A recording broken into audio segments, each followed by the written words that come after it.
Okay. Hello, you guys. Welcome back. Hi, guys. We're live from the Honda. We're back. I'm with Judy. Hello. Jacky, Hello.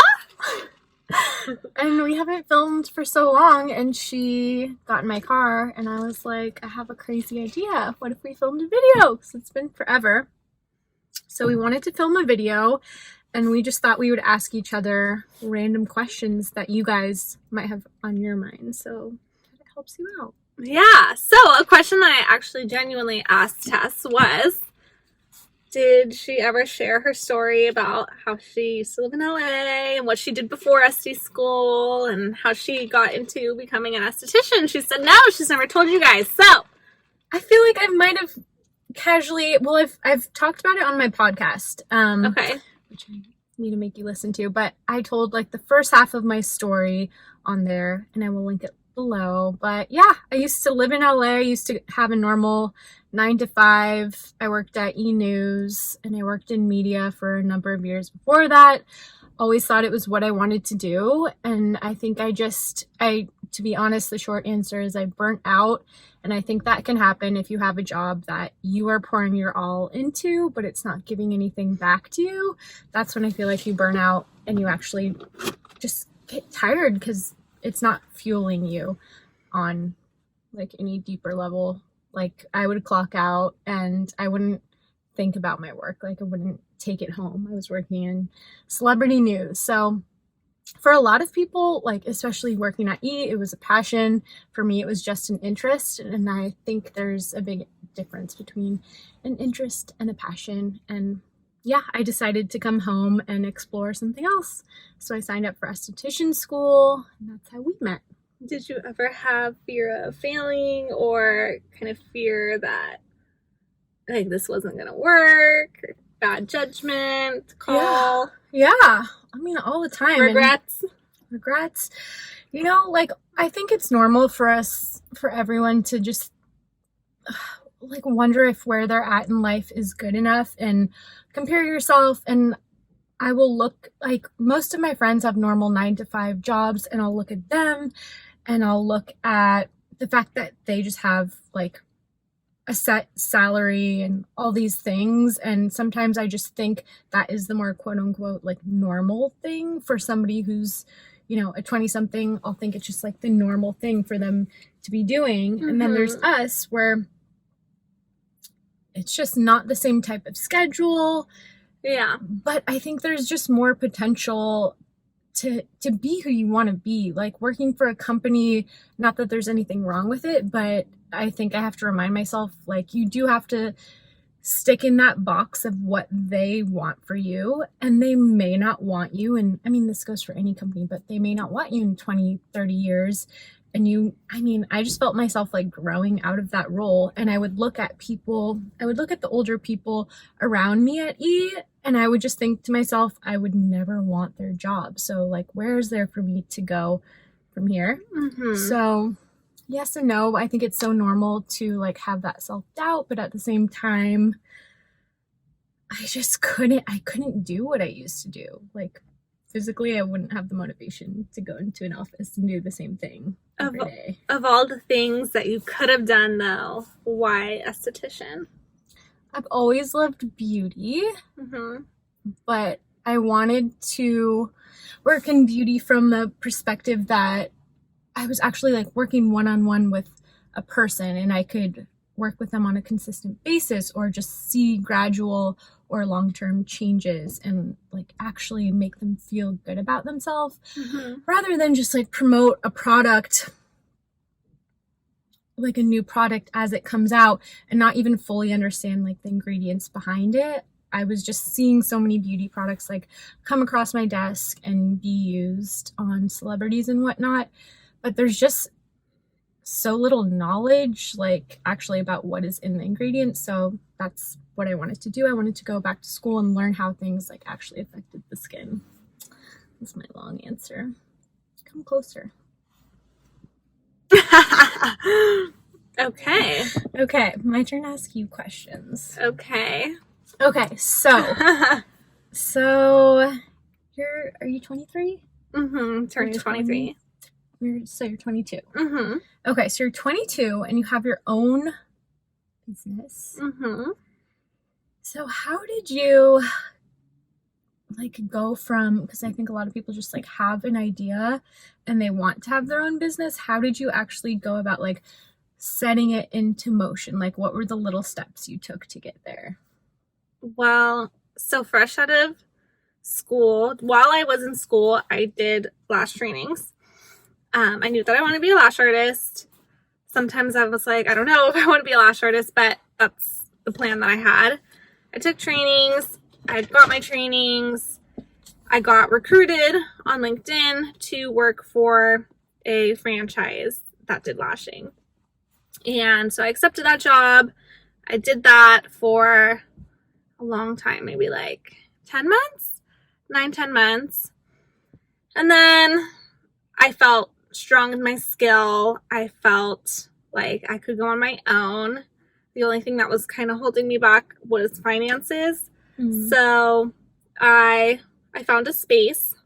What I did for my space is I work traded for my space, and I had like $100 to make this room work, and I made it work. To put into the business. $100 to make it aesthetically pleasing, aside from what I budgeted for materials. Okay. So basically, yeah, I had a couple $100 to start my business, and Instagram is a wonderful free platform that I dedicate a lot of my success to. I would reach out to bloggers. I would say, hey, I'll give you a free fill in exchange for a mention. And then they would stick with me. Yeah. So then they would give me referrals. Eventually, those bloggers genuinely wanted to be my clients, so they stuck with me. And things just started growing, word of mouth. Yeah. I mean, I was very nervous. The first 2 months were hard. But eventually, like, I made my first 1,000 in a month, and I was like, okay, like, I'm getting somewhere. I could do this. And then it was 4,000 in a month. I'm like, okay, I could do this. So, wow. So yeah, I mean, it takes patience and it's scary, but I was going from making or doing lashes for like minimum wage to doing it all for myself, 100% of the profit. So, okay. So, was that a bad answer? No, it was amazing. Okay, but just okay. So did you struggle with quitting? Because I know that's hard for a lot of people who want to go out on their own. Did you like worry about what this company would say, or you saw yourself doing something else, so it didn't bother you? I did sign an NDA. I did sign a non-compete, which cannot be held in the state of California. If you don't live in California, double check on that. But I did sign those two things. And even though I know you can't hold up a non-compete in California, my non-compete just said that I wouldn't work at another lash establishment or create a lash establishment while I worked for this company. So when I quit, I really did not feel that I was doing anything wrong. So I didn't have any bad feelings about quitting. I had made top sales for the company months in a row. I had clients. I had a good rebooking rate. I mean, I had brought the company in a lot of business. I had also given them, places where they could recruit new employees as well, because that is kind of the type of place where you work fresh out of school. So I did give them some references. And so, no, I didn't feel bad about quitting, but after I quit, the company did give me some hard time, which, if that has or does happen to you, just take it as a form of flattery, because, it just means you're good and that you were an asset to the company. And some companies are happy to see you grow and go on your own, and then other companies are not. But at the end of the day, you have to, sometimes I think Tess and I are both similar in this way. Sometimes we think so much about the other person that we don't do like what's right for us. And like This was like one of those things where I was like, nope, I'm going to be selfish about it. This is what I want. Like, I don't care if it makes you upset. I'm going to do it. So I did it. Yeah. Yeah. And it always sucks, like, in that interim. It's always uncomfortable, but... And I think that if I had failed, which I didn't fail, and if you have that in the back of your mind, you will fail, but if I had failed and if they hadn't put that bitterness at the end, then potentially, you know, I would have gone back to that company and been like, hey, you know, I did try to branch off on my own. It didn't work. I'm back. Hi, family. But it made it easy for you to leave. Yep. It made it easy for me to think I could not come back. And that pushed me even more to do my own thing. Okay, so you talked about having $100 to make your room what it is. What were the main items that you invested in to make your space aesthetically pleasing? Because it really is. And I love that you have like a consistent theme throughout. Jacky has these like pink and green palms, and it's throughout her Instagram. It's on her website. She's a cute little like wallpaper in her lash room. So it's very consistent. Like, did you have that vision, and how did you decide what to buy? Yeah. I mean, I had that vision. It's a very trendy look, the palm leaves in pink. I really wanted things that would create a brand, create a look, authentic to my lashing. So I stuck with that theme. I bought a palm tree. That was my most expensive splurge, but I also bought little things that just added like little details. I bought some cute palm shower curtains to cover my my storage area, and then Where'd you buy all this? TJ Maxx or Home Goods or Marshalls. We're in a parking lot. I saw one. I want to go. Yeah, our 3 favorite places. Yeah. If you guys are Maxxinistas, comment below. But, so yeah, that's where I bought all my stuff. I bought like a furry rug. I bought a cute little bench. And eventually, people just started supporting me, giving me little trinkets for my room.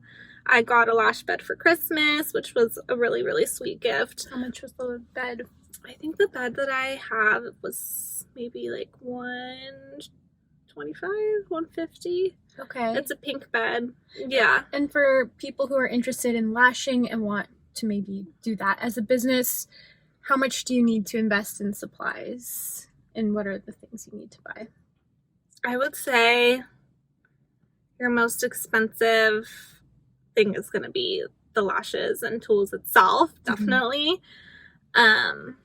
So I would say for the whole thing, I mean, aside from rent or whatever means of starting your business, you're going to have like $500 or $600 for business cards and decor and your supplies and marketing. I'm so impressed that you just like, I don't know, you guys, I kind of just whipped it out. Yeah, like I said, I had a minimum wage job. So if you can do it, anyone can do it. I had to turn that minimum wage into like a business. You did it. I'm so proud of you. Yeah. Do you still think about going mobile? Because I know originally that was your thought. Yeah, I do think about going mobile. Do you think there's like value in that, or? Yeah, I definitely think that if you do want to go mobile, there's definitely a niche for it. But the only thing about going mobile is glue with lashes. Glue usually has to be at a certain temperature in order for good retention. So there have been some times where I've done mobile appointments and the retention just wasn't as good. So there are some struggles with mobile, but for the most part, definitely mobile is a great way to go. Okay. Do you think that it's better to dabble into a bunch of different services in your business, or do you think it's better to specialize in 1 or 2 solid? So what my mentor, Douglas Preston, has always told me is he thinks, and this is just one person's opinion, but he thinks it's best to specialize rather than be a jack of all trades.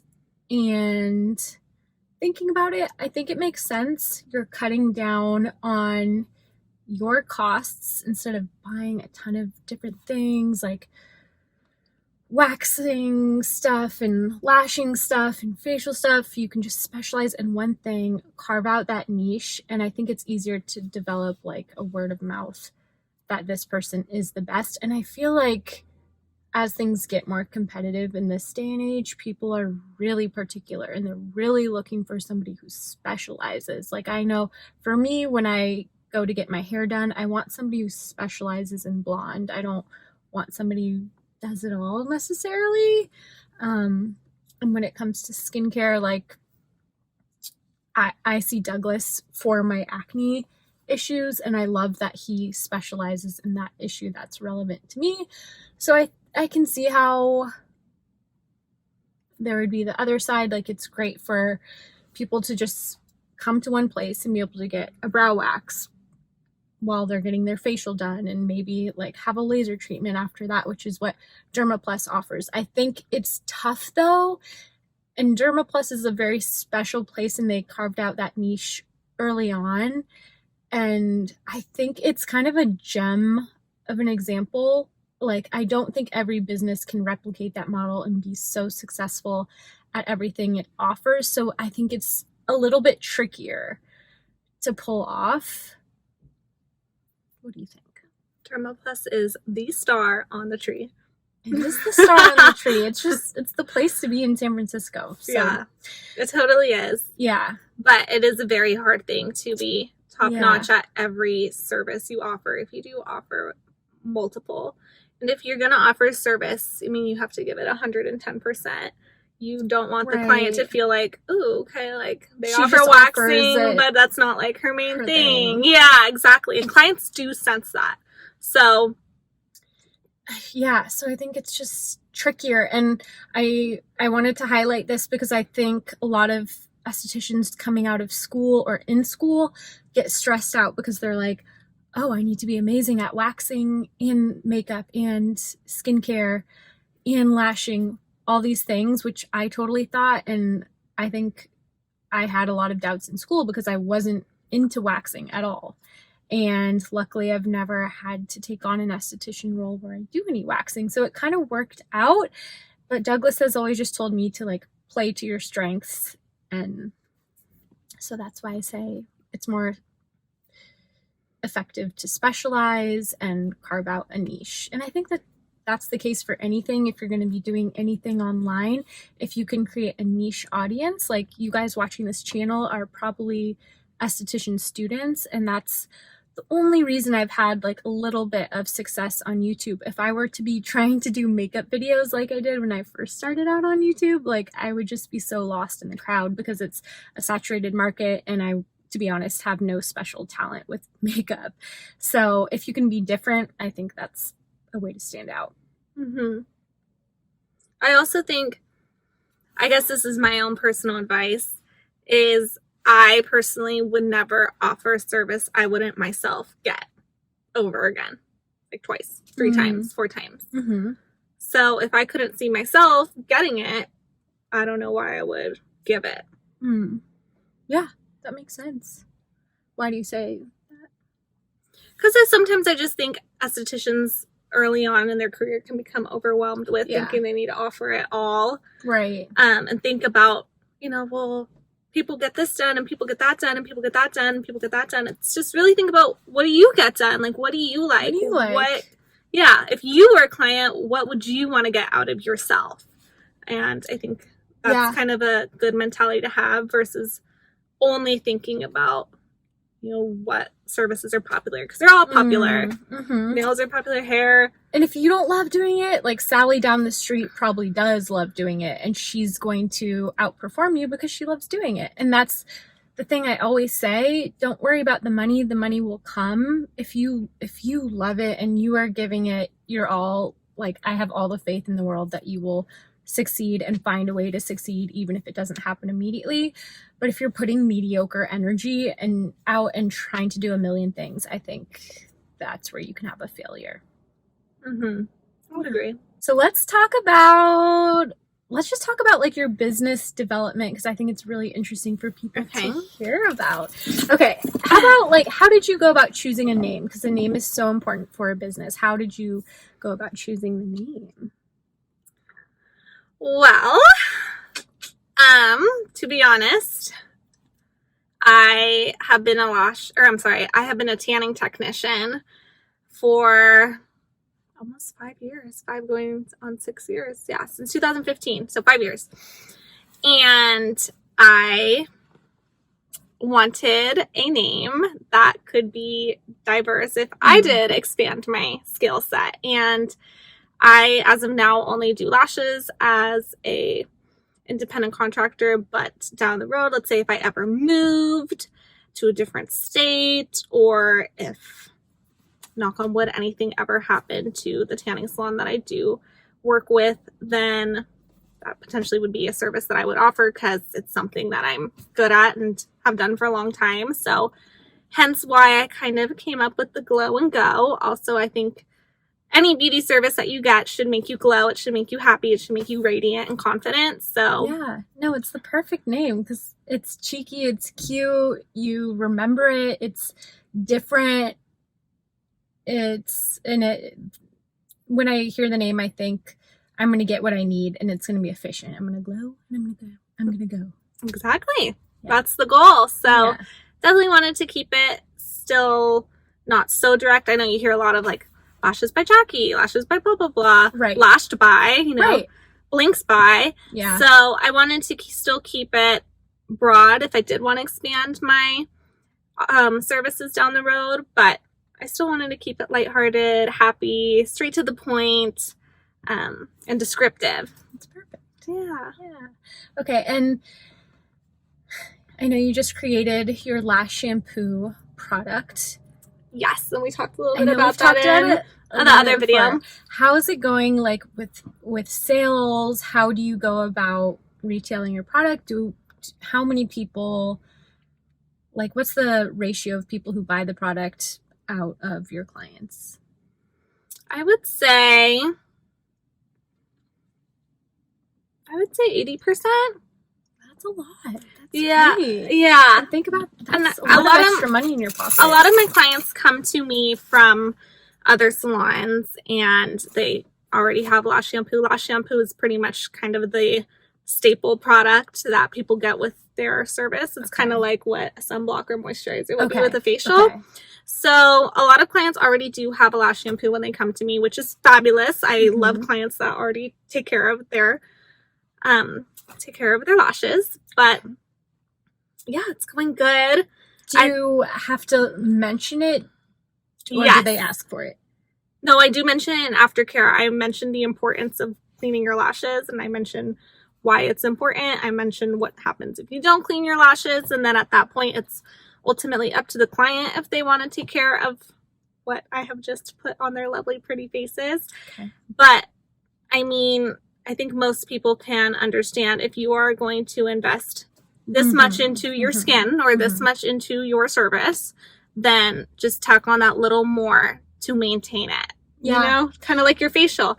Yeah. It's like you've already spent this much to have your skin appear this way. Just do that little extra more to maintain it. Douglas calls it and one more, literally calls it and one more. It's like his strategy of adding one thing on, or saying like, okay, so you feel confident about this. How about if I tell you to do one more thing? Would you do it? And like seeing what the client says. But I think you're at a really smart advantage here, because with skincare, I'd say half the time people purchase home care and product because there's so much out there. There's Sephora, there's Amazon, there's CVS, and people have all different conceptions about like what their skin needs, and they may or may not listen to you. But with lashing being new, like they can't go to CVS and get a lash shampoo. It's harder to find. So it's like a niche market and a niche product that is hard to come by. So definitely. Yeah, it's smart. Yeah, thank you. And okay, as far as like the manufacturing, like needing to order more, if you want to make a change to the formula, Is that hard? Like, I don't know anything about that. A little bit, just because I do order in bulk. So, like, let's say, like, if I change my mind in the middle of something, I already have all these that I need to sell. Well, I guess I don't need to, but ideally you want to sell first. Backstock. Exactly. So don't want to waste it. Definitely. And always the rule of thumb too that I've learned is plan ahead. You never want to run out. And I've definitely like run out of product before. And then I'm like, oh, like, do you want to, you know, like pre-hold it for the next, you know, it's just like a messy situation. So always kind of keep your eye on your products, on your retail, on your supplies as well that you're going to be using in the room. Because I'm pretty good about keeping track of, okay, when do I need to order more lashes? But then sometimes I'm like, oh, my retail. So, and retail is huge in your business. So how much, like, if you compare it to your services, like, would you say you make like half what you make in services in retail? I wouldn't say so. Not that much, no, I definitely say that definitely the primary income comes from the services, but like a quarter? I would say, yeah, a quarter. I mean, it really like adds up. Yeah, at the same time, like, you can't physically like do services like, you know, nonstop. But if you have retail, that's something you're not having to like physically produce. Me personally, I don't have any product that's over $20, whereas I have services that are $175. Got it. So to say that, to compare how much I make in product versus my service, it's kind of not realistic. Whereas I know some industries, they offer a service that's $120 and then a product that's $60. That's literally half. So to me, my expectation is not to make half in retail because I know that's not a realistic goal for me, but definitely for some services and some sub-industries in the beauty industry, then I think that is a realistic goal, and definitely retail does help. For me, retail is just kind of like a little cherry on top of the service, but still that extra 100, 200, 300 at the end of the day adds up for sure. And are you thinking of selling it online? Because you don't already. I am. You do? So what do you use to sell? Do you use Square? Well, I was selling on Square, but I'm thinking in the future going bigger, and potentially you guys will see it on Amazon. So, but it's in the box. Oh my gosh, I can't wait. I can't wait We'll give either. it a shout out. Yeah. Yay. We'll link below. We will. We will. When that happens. Yes, it will happen. Oh my gosh. So what's the process for getting in with Amazon? I don't know, you guys. But as soon as I figure it all out, I will make Tess film my face and we'll tell you guys. Yes. Yeah. Okay. More to come on the Amazon subject, but it's tricky because I know so many products get tampered with on Amazon. So. And I actually just had another lash salon in a different city contact me about wholesaling from me. So they want to carry my lash shampoo line in their salon. So that's exciting. Another business op. Another business op, you guys. Oh my gosh, my little entrepreneur. Yeah, so I'm growing. I'm go and growing. You're a glow getter. I'm a glow getter. You guys are all glow getters. Yes. What was the hardest thing you had to change about yourself from a postgraduate, freshly graduated esthetician to a professional diving into the industry esthetician? What shift in your skill or mentality did you have to make that kind of was like, wait, what? This isn't what I learned in school. Yeah, that's a great question. It takes a great employer and a great boss, I think, at least for me. A lot of our classmates went on to have businesses right out of school. Most of them were a little bit older, and they just had a different perspective where they were going to school to start a business. I didn't know anything. Like, I needed to have that first job that was kind of a stepping stone out of school. And then I needed to find Dermaplus so I could have somebody who actually took an interest in me and could look at me as an esthetician and like be honest and say like, you have so much more to learn, because you come out of school and you think you got this in the bag, you know everything, and so much of it comes with time and experience and messing up. And of course I've messed up. So I think what I've learned from my jobs since school is like the power of personal touch, and how it's not just memorizing a bunch of movements and steps and repeating it. It's customizing things to each person, making them feel like their needs are heard, and just really being in the moment with them. Like if you're on autopilot just trying to remember what you watched on a video or in a textbook, people feel that, and it's not an authentic like energy, if that makes sense. So it's all about personal touch, making things customized. And I've learned so much from working at Dermaplus in terms of just like keeping your space a certain way. Like in my first job, just nobody had ever told me, and like my manager wasn't an esthetician, so it's little tricks of the trade you learn as you go, like putting your dishes away as you go, so when the client opens their eyes, like there's no like dirty things hanging out.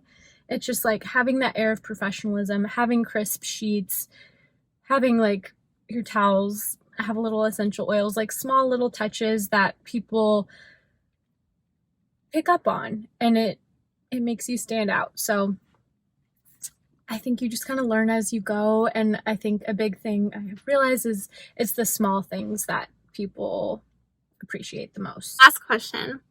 This is like just for funsies. What is your favorite beauty service that you don't offer?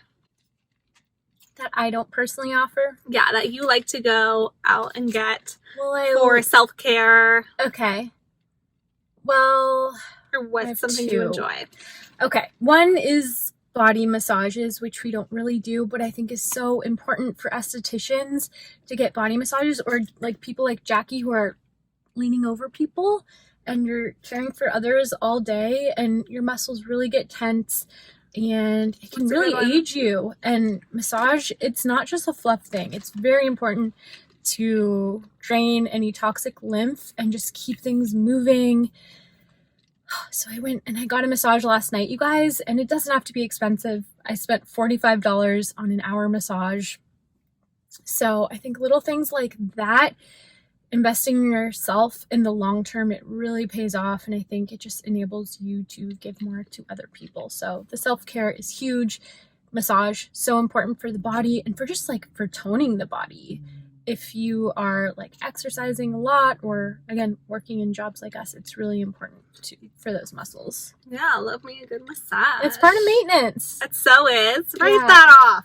Yes. And getting spray tans with Jacky. Yeah. Because I was bad, and when I was younger I laid in the sun all the time. I love the beach. I love the ocean. So I feel like I spent a lot of years in my childhood like running around in the soccer field and playing in the ocean and just like working on a tan. And I don't tan anymore. So spray tan is the way to go. Yeah. Yeah. Spray tan is definitely top All of my the way. list. Spray tans and Botox. We love that stuff. Yeah. It's whatever makes you feel good. Like, yeah, not being able to move my forehead. I love that. I hate this feeling. I'm 22. Why could I do that? It's time for Botox. Do not hate on us in the comments. There's nothing wrong with her answer was just so like doing whatever you need. So yeah, self-need, like do what you need. And I'm just like, freeze my face. Yeah. Keep me young forever. Yeah. Whatever it is for you. Yep. Whatever it is. Yeah. Okay. All right. We're gonna actually drive out of this parking lot. Yeah, we've been sitting in a Safeway parking lot for days. So thank you guys so much for watching. It's been fun. I like this little ask us questions. Yeah, ask us questions. And we'll do another one. Yeah. I love when you're in my videos. It makes me so happy. Thanks. A little. I love guest starring. Yeah, no, this is your channel. I'm the guest star. Starbucks sponsor us. Okay, we'll see you guys later. Bye. Bye.